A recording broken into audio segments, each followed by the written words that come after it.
Bagaimana jika tradisi suci adalah hasil yang salah dari tafsiran Gereja Katolik? Apa buktinya Gereja Katolik Roma salah menafsirkan ayat-ayat Alkitab? Perhatikan penjelasan Romo Bayu di 1 Korintus 11 ayat 23 berikut ini. Nah, tradisi itu diteruskan. Karena itulah kalau kita membuka 1 Korintus 11 ayat 23, Rasul Paulus dalam hal ini, tapi juga berarti seluruh rasul itu meneruskan yang diterima dari Tuhan. Mari perhatikan kata-kata dalam surat pertama Korintus bab 11 ayat 23. Sebab apa yang telah ku teruskan kepadamu, telah aku terima dari Tuhan. Jadi yang diteruskan itu apa? Tradisi, ajaran iman tadi. Dari mana? Dari Tuhan. Para rasul menyampaikan kepadamu, di situ tentu yang dimaksud jemaat, umat Kristen awal pada saat itu. Jadi mereka tidak mengarang, karena mereka hanya meneruskan. Jadi yang diterima dari Tuhan, kemudian yang diteruskan kepada umat itulah tradisi, seluruh ajaran iman. Nah, pertanyaannya adalah, benarkah 1 Korintus 11 ayat 23 itu bisa dijadikan dukungan bagi ajaran tradisi suci Gereja Katolik Roma? Inilah salah satu bahasan video kali ini, yaitu menjawab beberapa ayat Alkitab yang dijadikan bukti dukungan bagi adanya ajaran tradisi suci yang diklaim bersumber dari Allah oleh Gereja Katolik. Apakah sah ayat-ayat dukungan itu? Dan tolong Anda saksikan secara utuh video ini agar Anda tidak salah paham.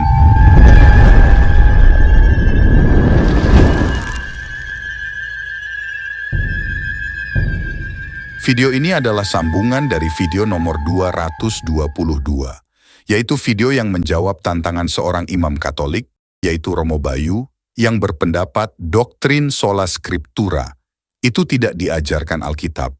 Padahal justru Romo Bayu sendirilah yang memiliki pemahaman yang keliru tentang doktrin sola scriptura.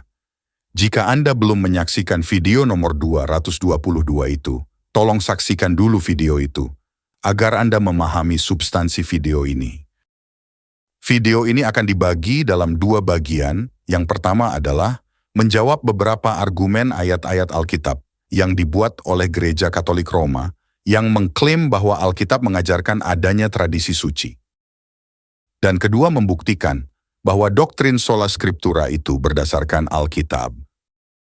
Sebelum saya memulai bahasan topik video ini, perlu kiranya Anda pahami dulu tentang saya pribadi, yaitu semua kajian video di channel ini, baik itu kajian ajaran saksi-saksi Yehova atau Gereja Katolik Roma, semuanya didasarkan pada pemahaman dari perspektif psikologi kultus, bukan teologi. Oleh karena itu, saya memiliki sudut pandang yang berbeda dengan orang lain yang memahami ajaran Gereja Katolik dari segi teologi. Misalnya, masalah tradisi suci ini. Mengapa Gereja Katolik mengajarkan tradisi suci yang diklaim bersumber dari Allah dan mengapa harus ada tradisi suci? Nah, saya memiliki pandangan sendiri yang saya pahami dari sudut pandang psikologi kultus. Topik ini akan dibahas di video berikutnya. Meskipun begitu, kadang-kadang perlu juga saya membahasnya dari segi teologi untuk membuktikan bahwa tafsiran ajaran Gereja Katolik itu kurang tepat. Dan inilah waktunya membahas dari segi tafsiran. Nah, marilah kita mulai bahasan kita. Yang pertama, apakah tradisi suci memiliki bukti Alkitabiah? Mari kita dengar penjelasan Romo Bayu yang menggunakan 1 Korintus 11 ayat 23 sebagai bukti bahwa tradisi suci itu diajarkan oleh Alkitab. Saya ulangi di sini, kata seluruh berarti mencakup keseluruhan. Keseluruhan. Tidak hanya sebagian, tapi keseluruhan itulah yang disebut tradisi suci. Ada kata suci sebab asalnya dari Tuhan. Dari mana buktinya asalnya dari Tuhan? 1 Korintus 11 ayat 23 tadi, telah aku terima dari Tuhan. Jadi tradisi itu bukan buatan manusia. Landasannya di mana? 1 Korintus 11 ayat 23. Telah aku terima. Atau kalau dibalik, aku terima dari Tuhan, maka aku teruskan kepadamu. Itu kalau dibalik kalimatnya. Kalimatnya Rasul Paulus kan, yang telah kuteruskan, kuterima dari Tuhan. Maksudnya adalah, ini aku sudah menerima dari Tuhan, sekarang kuteruskan kepadamu. Itulah maksudnya tradisi suci. Maka ada kata suci karena asalnya dari Tuhan, bukan dari manusia. Kita sudah mendengar penjelasan dari Romo Bayu yang menggunakan 1 Korintus 11 ayat 23 sebagai bukti adanya ajaran tradisi suci yang diberikan Tuhan Yesus kepada para rasul. Dan marilah kita teliti ayat itu dengan seksama. Ayat itu berbunyi, "Sebab apa yang telah kuteruskan kepadamu, telah aku terima dari Tuhan." Nah, benarkah Paulus meneruskan tradisi suci yang diterimanya dari Tuhan Yesus? Jika kita lihat ayat itu secara sepintas, sebetulnya ayat itu sama sekali tidak bicara apa-apa tentang tradisi. Dan untuk memahami apa yang diteruskan oleh Rasul Paulus dan apa yang diterimanya dari Tuhan Yesus, maka kita wajib melihat ayat itu secara utuh. Dan ayat berikutnya yang berbunyi, yaitu bahwa Tuhan Yesus, pada malam waktu ia diserahkan, mengambil roti dan sesudah itu, ia mengucap syukur atasnya. Ia memecah-mecahkannya dan berkata, "Inilah tubuhku yang diserahkan bagi kamu. Perbuatlah ini menjadi peringatan akan aku." Dan tolong perhatikan pula kata yaitu menunjukkan apa yang Rasul Paulus terima dari Yesus, yaitu tentang perjamuan kudus. Nah, sudahkah Anda memahami ayat itu secara utuh, tanpa dipotong? Jika kita baca dari ayat 23 sampai ayat 29, konteksnya adalah tentang Ekaristi, bukan tentang tradisi suci. Jadi yang diterima oleh Rasul Paulus dari Kristus adalah tentang perayaan Ekaristi atau perjamuan kudus. Nah, jika kita mengikuti tafsiran Romo Bayu, yaitu para rasul menerima tradisi suci dari Kristus, maka pertanyaannya adalah, pengajaran iman apa yang diberikan oleh Kristus kepada para rasul yang tidak atau belum dicatat di dalam Alkitab? Biar lebih jelas, saya ulang kembali pertanyaannya, yaitu menurut Romo, di ayat itu, Kristus memberikan tradisi suci kepada para rasul untuk diteruskan kepada kita. Nah, apakah Gereja Katolik Roma punya ajaran iman dalam bentuk tradisi suci dari Tuhan Yesus yang tidak atau belum dicatat di dalam Alkitab? Jika memang ada, maka pengajaran iman tentang Yesus yang diterima oleh para rasul dari Kristus itu dan diteruskan kepada Gereja Katolik bisa saya temukan di judul buku apa? Pernahkah Gereja Katolik di dalam konsili-konsilinya secara resmi mengumumkan tradisi suci yang berisi pengajaran iman tentang Yesus yang tidak atau belum dicatat itu di dalam Alkitab? Nih, satu ayat sakti lagi yang biasa digunakan oleh Romo Katolik untuk mendukung doktrin tradisi suci adalah 2 Tesalonika 2 ayat 15. Sekali lagi kita dengar penjelasan Romo Bayu sebagai berikut. Sekarang kita perbandingkan dua hal ini. Gereja Katolik itu memelihara tradisi suci dan Alkitab, lalu ada kelompok kaum sola scriptura. Mana yang benar dari keduanya? Tentu yang benar Katolik. Ya Romo kan imam Katolik, maka membenarkan Katolik. Ya. Tapi maksudnya adalah benar di sini sesuai dengan ajaran sejak zaman para rasul. Itu ukuran yang dimaksud benar. Kenapa kok ukurannya itu? Karena iman Kristen itu landasannya imannya para rasul. Iman Kristen itu iman, bahasa Jepangnya jelas dan gampang, kopiannya imannya para rasul. Imannya para rasul yang diteruskan. Maka yang dimaksud benar dalam arti iman Kristen adalah seperti yang diyakini oleh para rasul itu. Para rasul apakah meyakini sola scriptura? Tidak. Apakah para rasul meyakini bahwa tradisi suci harus dilestarikan? Iya. 2 Tesalonika 2 ayat 15. Berpeganglah teguh pada semua ajaran yang telah kamu terima dari kami, baik yang lisan maupun tertulis. Yang lisan tradisi suci, yang tertulis Alkitab. Berarti para rasul memegang dua-duanya, meskipun pada waktu itu Alkitab belum ada, kecuali Alkitab bagian Perjanjian Lama. Nah, bagaimana tanggapan Protestan akan ayat itu? Mari kita dengar penjelasan dari Dr. Deki berikut ini.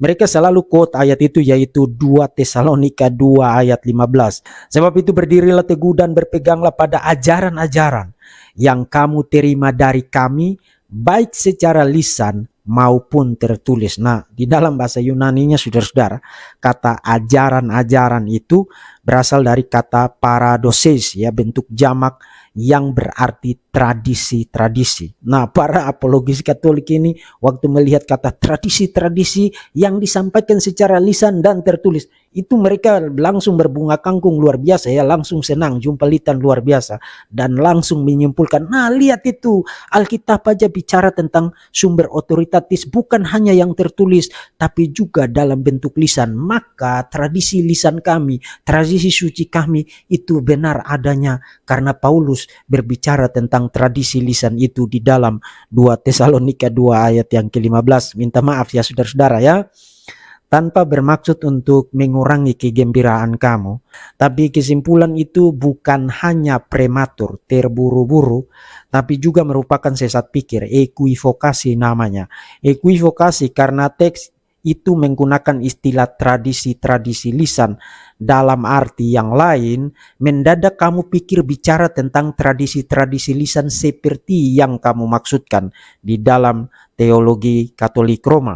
Nah, untuk membuktikan poin itu, saya kasih saudara 4 argumen. Pertama, di dalam teks itu Paulus sekadar hanya menggunakan kata paradoses, tradisi-tradisi. Tapi saudara tidak mendapatkan penjelasan mengenai apa konten dari paradoses yang secara lisan diajarkan kepada jemaat di Tesalonika. Paulus tidak kasih tahu saudara apa kontennya. Dengan kata lain, saudara tidak bisa serta-merta mendadak melompat membuat kesimpulan, oh paradoses di situ yang secara lisan diajarkan kepada jemaat di Tesalonika tidak lain adalah tradisi suci kami. Saudara tidak bisa bikin kesimpulan itu karena Paulus tidak ngasih tahu saudara apa konten dari tradisi yang dia maksudkan di dalam teks itu. Menyimpulkan bahwa tradisi-tradisi secara lisan yang sudah diajarkan kepada jemaat di Tesalonika di dalam teks itu sama dengan tradisi suci kamu itu berarti kamu hanya menyimpulkan asumsimu sendiri ketimbang kamu menyimpulkannya berdasarkan eksegesis yang baik dan yang bertanggung jawab. Dan by the way, hal yang sama mereka lakukan terhadap tulisan bapak-bapak gereja ya. Setiap kali mereka nemu ada tulisan bapak gereja yang menggunakan kata tradisi atau tradisi apostolik, mendadak mereka langsung berbunga kangkung. Nah, lihat itu bapak gereja ini bicara tentang tradisi lisan. Saudara, pada abad ke-16 persis setelah konsili Trident diadakan 1546, ada seorang teolog Protestan yang terkenal ya dari pihak Lutheran namanya Martin Chemnitz memberikan respons dalam 4 volume terhadap konsili Trident. Dan di dalam volumenya yang pertama dia membuktikan bahwa istilah tradisi di dalam tulisan bapak-bapak gereja digunakan dalam 8 pengertian. Dalam 8 pengertian artinya kamu tidak bisa begitu saja menyimpulkan bahwa karena ada kata tradisi di situ maka yang dimaksudkan adalah tradisi suci di dalam gereja Katolik Roma. Termasuk kamu juga tidak bisa sekadar melompat begitu saja kepada kesimpulan bahwa 2 Tesalonika 2 ayat 15 berbicara tentang tradisi suci menurut gereja Katolik Roma. Hanya semata-mata karena Paulus menggunakan kata tradisi lisan di dalam ayat itu. Kamu perlu membuat pembuktian positif, sesuatu yang pasti kamu tidak bisa lakukan, ketimbang kamu sekadar menyimpulkan hanya karena ada kata-kata semacam itu di dalam teks tersebut. Kedua, kalau begitu apa maksud Paulus berbicara mengenai tradisi-tradisi yang diterima jemaat Tesalonika baik secara lisan maupun secara tulisan? Saudara, konteksnya jelas mengindikasikan tradisi-tradisi yang dimaksudkan Paulus tidak lain adalah the gospel, Injil. Dalam ayat yang ke-13, Paulus mengucap syukur karena Allah telah memilih mereka untuk diselamatkan dalam roh yang menguduskan mereka. Kemudian ayat 14 berbicara tentang bagaimana mereka diselamatkan. Mereka diselamatkan melalui panggilan Injil yang diberitakan oleh para rasul. Dan ayat yang ke-15, Paulus menasihati mereka untuk berpegang teguh pada tradisi-tradisi yang mereka terima baik secara lisan maupun tulisan. Kalau begitu apa maksudnya tradisi-tradisi baik secara lisan dan tulisan di dalam ayat 15? Saudara tidak perlu menebak, konteksnya ngasih tahu saudara. Dari konteksnya tradisi-tradisi yang dimaksudkan di situ tidak lain berbicara mengenai pengajaran-pengajaran Injil yang disampaikan secara lisan, apakah melalui khotbah termasuk melalui tulisan surat-surat yang ditulis Paulus kepada jemaat di Tesalonika. Nah, ingat itu satu periode yang khusus. Para rasul masih hidup dan pengajaran-pengajaran para rasul, the gospel, diberitakan baik secara lisan maupun secara tulisan. Dan ingat ya, sola scriptura tidak menyangkali ada periode khusus semacam itu, jadi itu bukan bantahan untuk sola scriptura. Termasuk itu tidak membuktikan posisi gereja Katolik Roma karena Paulus menggunakan istilah tradisi dalam pengertian lain, the gospel, yang ada di dalam kitab suci. Karena ingat ya, kalimat Paulus itu secara lisan maupun tulisan, artinya ada di dalam dua model, dua jenis sumber itu. Ada di dalam jenis sumber lisan maupun ada di dalam jenis sumber tulisan. Jadi saudara tidak bisa menyimpulkan dari teks itu bahwa Paulus bicara tentang tradisi lisan yang ekstra kanonikal yang tidak ada di dalam tulisan. Teksnya jelas ngasih tahu kok tradisi itu ada di dalam bentuk lisan maupun tulisan. Nah, kita sudah mendengar 2 poin sanggahan dari Dr. Deki. Dan untuk mengetahui poin yang ketiga dan keempat, silakan kunjungi channelnya, yang linknya ada di kolom deskripsi. Nah, saya sendiri percaya bahwa tradisi suci itu tidak bersumber dari Allah.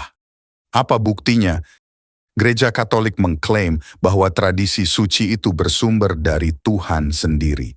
Dan jika memang benar bersumber dari Tuhan sendiri, maka semestinya ajaran tradisi suci tidak bisa saling bertentangan. Tetapi faktanya, ajaran tradisi suci saling bertentangan.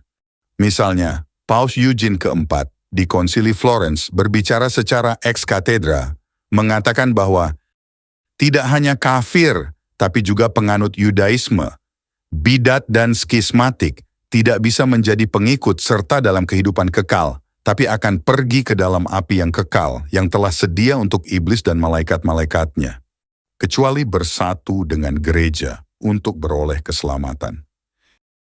Tetapi di Konsili Vatikan kedua menghasilkan Katekismus nomor 841 yang mengajarkan Muslim berada di dalam rencana keselamatan.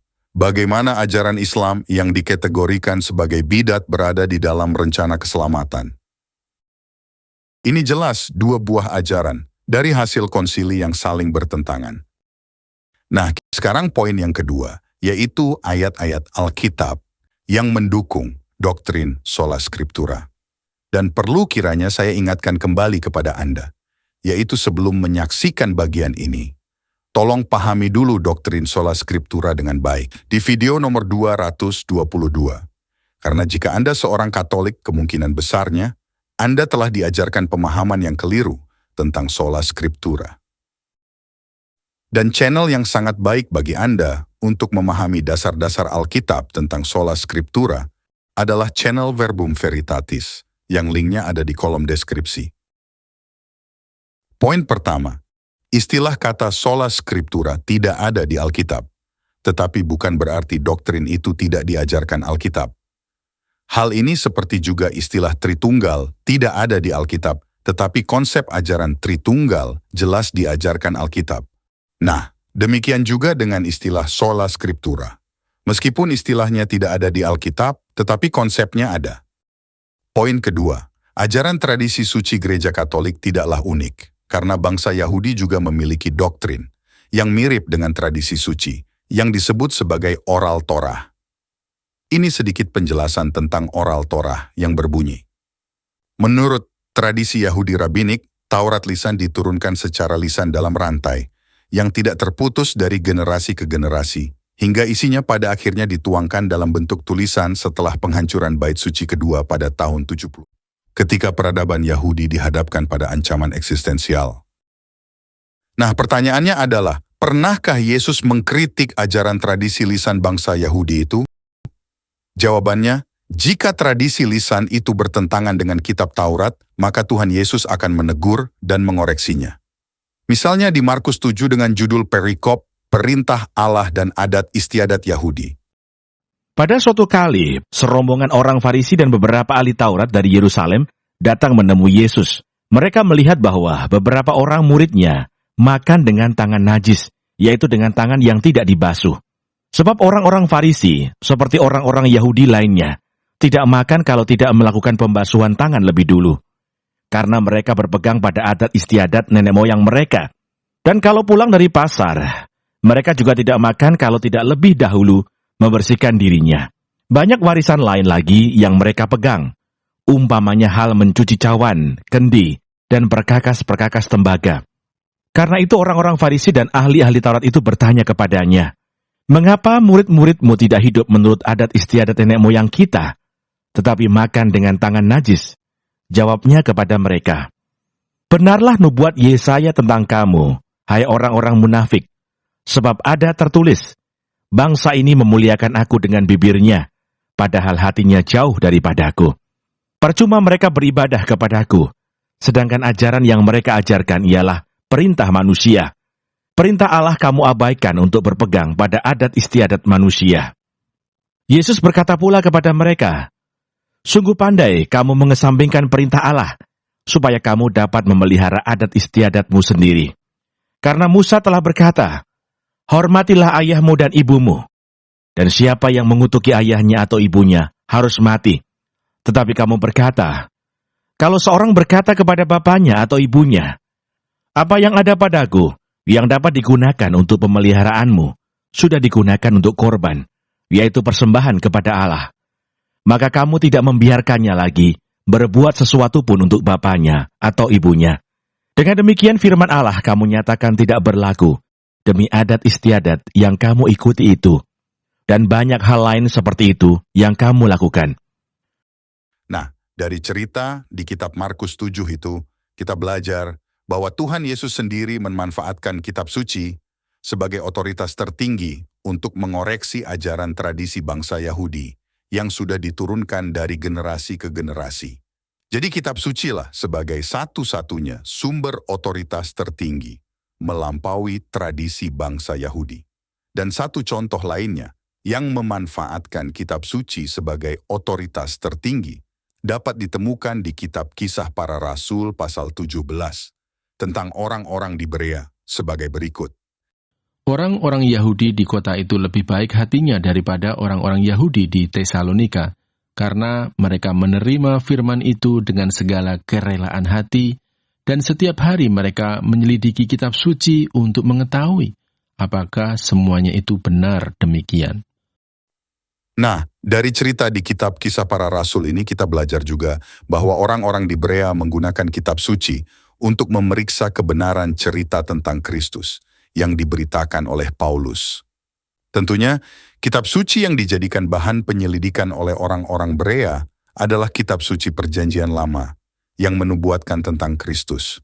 Nah, dari dua cerita itu, kita bisa belajar banyak, yaitu kitab suci harus menjadi otoritas tertinggi, bukan tradisi. Dan yang terpenting dari dua contoh itu mengajarkan kita bahwa Alkitab memberikan contoh tentang konsep sola scriptura.